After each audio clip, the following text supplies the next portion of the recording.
ஏசாயாவின் புஸ்தகம் 59ஆம் அதிகாரம் அதன் 2வது வசனம் இவ்விதமாய் சொல்லுகிறது, உங்கள் அக்கிரமங்களே உங்களுக்கும் உங்கள் தேவனுக்கும் நடுவாக பிரிவினை உண்டாக்குற உங்கள் பாவங்களே அவர் உங்களுக்கு செவி கொடாதபடி அவருடைய முகத்தை உங்களுக்கு மறைக்கிறது. அல்லேலூயா.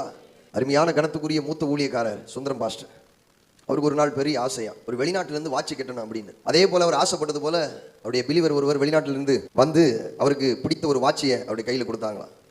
இவருக்கு பெரிய சந்தோஷமா, சங்கீதம் 20:4 படி, நான் உன் மன விருப்பத்தை உனக்கு தந்துரளி உன் ஆலோசனைகளை எல்லாம் நிறைவேற்றுவேன் என்று சொன்ன அந்த வசனத்தின்படி, ஆண்டவரே என் வாஞ்சி நீர் நிறைவேற்றினீரே அப்படின்னு சொல்லி அவர் ரொம்ப சந்தோஷமா சர்ச்சைக்கு வரும்போதெல்லாம் அந்த வாட்சி கட்டிகிட்டே வருவாராம்.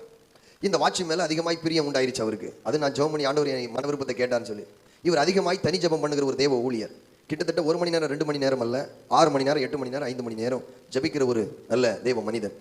இவர் ஜபிக்க உட்கார்ந்தா இந்த வாட்சி தான் அவருக்கு ஞாபகத்தில் வருதான். ஜபம் அவருக்கு வரவே இல்லையா. 2-3 நாளாக ரொம்ப போராடி இருக்கார் மனுஷன்.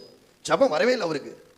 அப்போ ஒரு சத்தம் வருகிறதா அவருடைய காதில், உன் வாட்சை கலத்தி தூர ஏறி. அந்த வாட்சி உனக்கும் எனக்கும் பிரிவினை உண்டாக்குற ஒரு மதில் சுவராக இருக்கிறது. உனக்குள்ள அந்த வாட்சியின் மூலமாக இச்சை இருக்கு, இச்சையின் மூலமாக ஒரு பெருமை இருக்குன்னு சொல்லி ஆண்டவர் உணர்த்தினதை அந்த தேவ மனிதன் புரிந்து கொண்டாராம். புரிந்தவர்கள் ராமின்னு சொல்லுங்க பார்ப்போம். அல்லேலூயா. அப்ப நான் என்ன சொல்றேன்னா, எதெல்லாம் உங்க வாழ்க்கையில ஆண்டவருக்கும் உங்களுக்கும் ஒரு பிரிவினை உண்டாக்குறதோ